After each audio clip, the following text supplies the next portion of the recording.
Hi everyone, welcome. We are live again on the Northern Affinity channels. As ever, we are on our LinkedIn page and our Facebook page. Delighted to say today that we've got Brenda Etchells here from Carduus with us. I'll introduce Brenda in a second. But I think it's safe to say one of the big things a lot of people have talked about in the last few weeks is around strategy for businesses, and maybe whether developing a new one or totally changing their strategy. Actually been a big, quite a hot topic, and this is very much Brenda's area of expertise. And I think for a lot of people that's fine, but it's maybe wondering, where do I start with it, and actually how do I do it, and what do I need to do? So hopefully we're going to get some of that from Brenda today. So before we go into the questions, Brenda, I'll hand it over to you to kind of introduce yourself. For people listening, there is a little bof a buzzing online. Hopefully you can't hear it too much. Yeah, sorry. All that. So we'll be fine. You can hear us both okay, I'm sure. So Brenda, if you want to kind of introduce yourself, tell us about what you do, and then we'll talk about strategy in a bit more detail. Okay, yeah, thanks, Michael. So yeah, my name's Brenda Etchells. My background is I have 30 years in financial services. I've worked across a whole range of disciplines, from working in frontline on the branch, through marketing, product development, business intelligence, research, and laterally I worked as in strategic planning. So I've got a really sort of breadth of experience there. But what I really enjoyed doing, and what I got a real buzz out of doing in my role, was working with groups of people and bringing them together and getting them to think strategically in sort of new creative ways.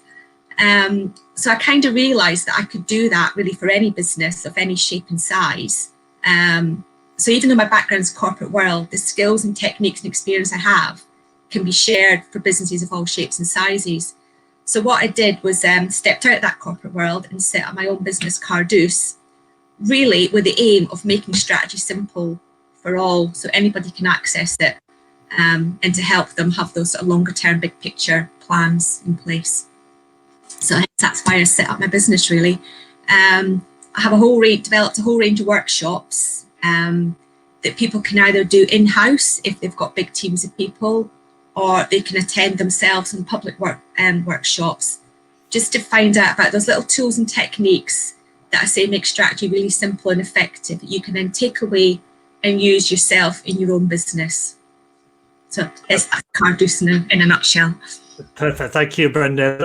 And for anyone's watching live, if you do have any questions or anything or any comments, please feel free to do so, and we'll try and answer them if we can. I know a lot of people watch these back, whether on the YouTube page or on the social media channels. That if you do have any questions, I'm sure if you want to put them in the comments or even address them to Brenda directly, Brenda will go into details towards the end. But feel free to ask as we go through as well for anybody watching now. I guess the first question, Brenda, is what is strategy and why is it so important? Yeah, I've been reflecting on that question for the last couple of days, and strategy is really about winning. Yeah.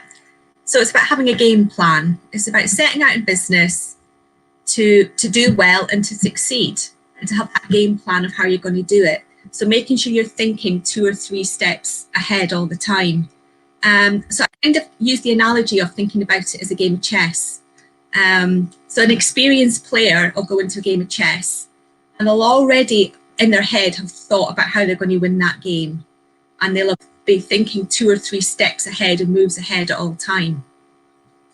Now, if you're an inexperienced player in the game, you may still win, but chances are you'll have won and succeeded through luck. And you wouldn't be able to sort of replicate it and build on it or realise what your strengths are. So it's really about having a game plan, having to be alert and quick and be able to react to your environment and your competition around you. So if you're playing a game and your competitor makes a move that you weren't expecting, you've very quickly got to change your moves and react accordingly. So while strategy is about having a game plan and planning, you've got strategies also about making sure you're adapting that plan to suit the environment and react to what's happening around you. So I was kind of trying to think also how you use that analogy for what's happening at the moment with this pandemic.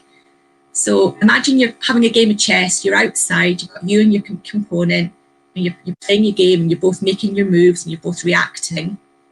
And suddenly there's this massive gust of wind comes along and sweeps all the chess pieces onto the floor. That's kind of what's happened now. So all your planning is suddenly in pieces on the floor. Yeah. So you've then got the choice, do I pick them back up and we put them back where they were and we carry on as were? Or do we pick them back up and have to start from the beginning again and replan what we're going to do? So I thought that was quite a nice way of thinking about it, that suddenly something's happened, swept all your plans off the table, and now you've got to kind of now reset and restart again. Yeah, so it's about being prepared for that. You know, I think it's safe to say nobody was particularly ready for this and to the extreme that we've got. But No.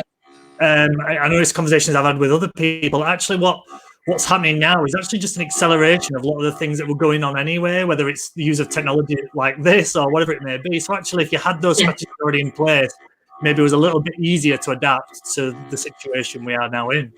Yeah, I mean, a lot of business days and a lot of strategic planning, some of the basic tools are things like doing SWOT analysis, so thinking about what your strengths and weaknesses are, and also doing pest analysis, so thinking about what those trends are in the environment that you almost need to be ready to react to if and when they happen. And a lot of these things will bring opportunities to your business, but a lot of them will pose a threat, and it's like putting in place how you're going to sort of limit those threats that maximise those opportunities. Now, as you say, a lot of the time, trends are quite well known. You can see them emerge.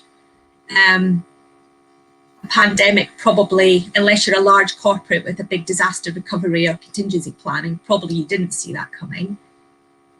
But it's being able to react to things as they occur and almost having that foresight and sort of what if this happens? What does that mean to my business? And doing a bit of scenario planning as well. Absolutely. But I would a comment from Karen, who we both know really well. She likes your chess analogy, Brenda. Yeah, it's really simple. A great easy way to think about it. Yeah, I mean, we know when you're describing anything for any of us, analogies are great, and it really brings it to life. Now, one of the things I've encountered a lot over the years is people associate strategy with big businesses. It's not always associated with smaller businesses, and it's seen as quite a complicated thing. You know, where, like I kind of touched on the introduction, where do you start? So, if someone was starting their business or they've got a small business, you know, what would you say to them in terms of starting? What would be the thing they can do to at least start that process? I think you start really, really simply and ask yourself maybe 5 or 6 basic questions, and they're really who, why, what, where, when, and how. And I think if you can get that down on paper, that's a really good place to start. So you're not going into business to fail, you're going into business to succeed, and whatever that succeeding looks like to you. So then just thinking about, okay, to get there and to succeed, what's my game plan? So who am I playing with? Who are my customers? Yeah, where are they? How am I going to target them? The biggest question, actually, and the hardest question a lot of times to answer is why? Why am I in business? What is the purpose of this business? And what needs or problems or issues am I solving for my end customer? And that can be quite a hard one to think about, really. But if you've nailed that, you're really halfway there. And then it's sort of thinking about the mechanics of, okay, so I know who my customers are. I know why I'm in business. What channels, how am I going to reach those customers? How am I going to market to those customers? How am I going to service them when I've got them? And what do I need in my back office to enable me to do that? Can I do all this by myself? Do I need help from other people? Do I need to work with external partners to do that? And really, I mean, that's really about just putting your business model down on a bit of paper, really simply. Who, where are they? How I'm going to reach them, and who do I need to work with to get there? Yeah. Why am I in business? What is the purpose of this business is quite a key question. If you can articulate that and match that to your customers' needs, I think that's half the battle of having a strategy and a plan in place. It's very hard to do when you're starting off in business, and sometimes it's a good, maybe when you've been in business maybe for a year and things are settling, it's a good time, I think, to stop and reflect and maybe try and answer those questions again, because I'll bet you it's probably different to what you thought when you set out. It's never quite as clear cut and as easy as I think you think it's going to be. And also have a think about strategies, having a think about, well, who are my competitors? What are they doing different to what I'm doing? What's my strengths in relation to them? So Yeah. Now, there's a model that I know that you use quite a lot, and I've been aware for a few years. I think it's a fantastic model, especially for smaller business, which is the business model canvas. basically, Do you want to kind of just quickly explain what it is to people? And it's something, I know it's widely available. You can have a look online and things like that. Kind of what it is and the benefits of it. yeah, it is. It's my favourite tool to use because you can use it in so many different ways. And it's just really simply, I guess, what I really just said. It breaks it down into sort of 9 blocks, which they call your business model. And you sit and you think about your business from every block. So it starts off really with your value proposition. So like we said, why am I in business? And what is that customer need that my business is meeting? Who is my customer? So am I targeting mass market? Is my product targeting a niche market? Am I local? Am I geographic? Am I global? So it's really thinking about who your customer base is. What's my relationship with my customer like? So do I really want to build a deep relationship with this customer? Or is it fairly transactional? I don't actually care who the end customer is. Or maybe actually I'm all online and I'm using AI or chatbots. So my relationship with my customer is, there is no relationship. So depending on your product or service will be different for your business model. My channels, how am I reaching them? Am I reaching them direct through a shop, direct through the internet? Am I working with third parties who are giving them the business through referrals? And all of that is really driving the income for your business. Then you've got to think about the back office. So what resources do I need? What are the key activities I need to do? Who do I need to work with? And all that is driving the cost of your business. So you can very simply see how I'm reaching my customer, what I'm doing for my customer, and what I need to do that in terms of the costs. And ideally, the revenue is outweighing the costs and you have a business. You've got a sustainable business. But what's lovely to do is do that now. So what my business looks like now, I'm sure most people have a vision in their head of what their business looks like in the future. So if you can really simply write down your business model now, have a think about the future. What does it look like in the future? What's different? And therefore that gives you your starting point of how do I move my business from A to B? What are the steps? And that's really where you start building your plan on how you're going to move your business from A to B. Absolutely. I mean, one of the things I love about the business model canvas is many people think of it as a business strategy, as a business plan. Now, me and you both worked in the banking world. We've probably seen many business plans over the years that can be tens, if not hundreds of pages long, and quite often are a piece of work that's done once, shoved in a drawer, and never to be seen again. Now, the benefit of a business model canvas is probably the first time you've done it might take you, I don't know, a couple of hours at best, really. But then it's just a case and very easy just to amend and change as you move along. As you quite rightly said, what your business looks like after a year is very different to when it started. Yeah. So that's the real benefit for me, is it's the agile element of it. Yeah. Would you agree? Absolutely. And you could have 2 or 3 different scenarios of what your business model looks like in the future. And you could have like option A, option B, option C. If you map out on that business model where the changes are, it almost shows you maybe what's the most viable to do, what's the easiest to do, what's the cheapest to do, and you can make a sort of more informed decision when you've mapped out what that looks like. Absolutely. So yeah, absolutely. And funnily enough, I've just done a case study based on a sweet shop and looking at their business model. They were a sweet shop with an actual physical shop, so obviously they've had to adapt. They've adapted to now doing deliveries to people's doorsteps. And then we look at, well, what are their options going forward, building on that. And it's all done using the business model and all very visual, but it really just sort of drives home how just with a little tweak here and there can make quite a difference to your business and how you can adapt it quite easily. So yeah, it's a really great tool to use. Absolutely. I mean, well, speaking of the current situation and the issues and everything like that, how's it affected you then, Brenda, in your business? What's the changes you've had to make, apart from being just at home all the time? So I think personally, so I came out of 30 years in business and went straight into launching my own business. So I didn't really stop. The foot was full on the accelerator. So in a way, it's given me a bit of a forced hiatus, a bit of calm time, a bit of downtime, and just really enjoying the simple things in life, like walking the dog and cooking and doing crosswords and stuff. From a business point of view, that's also kind of calmed down, but in a good way, because it's given me time to stop. So I've been going a year. A year down the line, my business has changed and evolved over that year. So it's given me time to stop and reflect and renew my business and reset my own business goals for the coming time. So I've redone my business model. I've pulled together all my plan onto one page. I'm a great believer in getting your strategy onto one page. Doesn't need a 100-page business plan, one page. So yeah, I'm using that time to rethink about my website, my tone of voice, my target market, my proposition, my pricing. So yeah, I guess I'm doing what I'm telling other people should be doing, renewing and getting ready to really thrive and grow when the timing's right for my business. Absolutely.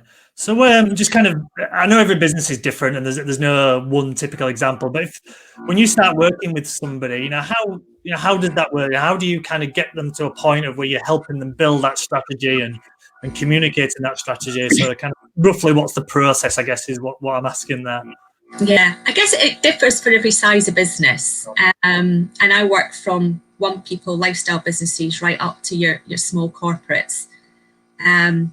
So I do tend to start actually with business model canvas, working in conjunction with somebody, sitting down with them and actually asking them the questions and going through every box, because it really helps them think differently strategically about their business, but it helps me understand their business. So that's probably the first thing I'd do, is we'd sit down with the business model canvas and map it out together. We'd then sort of think about, as I said, like their vision and where they want to get to, and then start to think about the sort of not the detailed planning, but the sort of big picture priority areas that they need to be doing to move their business from one place to the next. Then we'd probably go through a process of looking at, well, who are your competitors, external environment.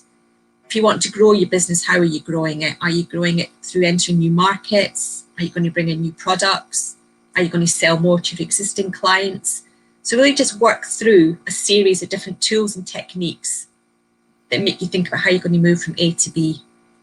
And then I usually finish off with giving them a plan on a page. So based on all the discussions we've had, I present back to them their own plan on a page. Once you've got it on a page, it's so much easier then to communicate that to. So if you've got teams or staff or your external partners or you're collaborating with people, once it's on a page, it's so much easier to articulate and communicate it and engage people with it. Yeah. Depending on, again, the size of the organisation, right up front, I would try to involve as many people as possible to get a real cross-section of employees into that room and do that business model canvas with as many people in that room as possible. And it's really effective. I guess as well, it's a fantastic opportunity for people, because I think, I'm sure we're all like this, we get involved in the day-to-day of our business when it's running. We're kind of doing the do, shall we say. But this is kind of taking that step back and looking, I suppose, looking from high above your business, and it gives you that different perspective, doesn't it? That it's a great opportunity to do that. And I think that is something that a lot of people have either done or are planning to do over the next few weeks as well. So it's really interesting perspective, I guess. Yeah, and it's really interesting as well when you've got people in the same business together in a room, but actually they've all got different views or slightly different opinions. So who's your target market? You think would be quite clear. In actual fact, sometimes, and that just shows people can be working and they're not aligned and they're not all on the same journey together. So as soon as you get people in a room and start using a technique like that, all these little nuances and things really are drawn out, and you can start to really get people back on the same page. So yeah, it's really effective in so many different ways. Yeah, no, absolutely. Actually, that brings me really, really nicely to my last question, actually. It's like we planned it, which we didn't. As you know, for me, collaboration is such an important element of business, especially for smaller businesses. So it'd be interesting to know kind of who are good people that you do collaborate with, and how as a business, because I think it's very useful for just about any business, but especially in the smaller businesses. Yeah. I think who I have collaborated with and who works really well is particularly people who work in marketing and marketing strategies or brand strategy. Because especially as an SME, and I know I was the same, that's kind of the sexy part, and that's what you get really excited about. And like, oh, I'm launching a new business, I need a marketing strategy. But you can't really have a marketing strategy or a brand strategy or a sales strategy or a recruitment strategy without having that overlying corporate strategy or business strategy. Otherwise, you don't know what you're trying to achieve. You can't measure it properly. What are your goals or your objectives without having that business strategy there? And I know from talking to my peers who do marketing and branding and sales strategies that it's a big, quite a bugbear of theirs, that a lot of times they're trying to work with clients who haven't actually thought about who their target customer is, what their channels are for reaching the customer, or even really what their purpose is. So they would find their job much easier if those people had already had that business strategy in place. So a lot of people tend to go in at the marketing strategy, sales, sort of sub-strategy part, because that's what they know and it's easy. But in actual fact, they need to take it up a level first and start with that business strategy. So collaborating with people that work in marketing and branding is a place to be. Yeah, because I guess the temptation is people go at that granular detail, don't they? Which is marketing or sales or branding or whatever, or people, and that's the kind of the granular detail. But you need the overall to get to the granular. It's the place to start. Yeah, and you can see it's visible as well. Like if you've got a marketing strategy or marketing plan, you can see it happening. Yeah, and you can see the returns from it. It's not as easy to see that for a business strategy. Yeah. So I think that's why it's harder for people to realise they need a business strategy. Because it's not physically obvious what your benefits of it are, but it's easy to see the benefits of a marketing strategy. Absolutely, that makes lots of sense. Thank you, Brenda. Now, as I always ask everyone at the end, if anyone wants to, watch this video and they want to get in contact with you, where are you? What are the best places to get a hold of you? Where am I? So at the moment, my website is www.carduslimited.co.uk. There's a bit of detail on there on what I can do and my workshops that I have. But the best place is probably on LinkedIn. I tend to be on LinkedIn quite frequently. So just, message me, follow me, get in touch. That way is probably the best way to do it. Absolutely. And what I always say is if anyone can't, for whatever reason, find Brenda or anything, do let us know. Northern Affinity, we've got all Brenda's details. Brenda's the profile on our website and everything like that. So please do check that out. Finally, just thank you, Brenda. Thank you for your time. That's really interesting. I'm sure people have really enjoyed that. We've had another useful information from Lynn's really useful info. There you go, Brenda. Good feedback, feedback as well. So thank you, Brenda. Thank you for everyone who's obviously has watched as well. And people, if they want to contact us, any of us afterwards, please do. So thank you very much for your time, Brenda. Thank you, Michael. Have a good day. See you later. Bye.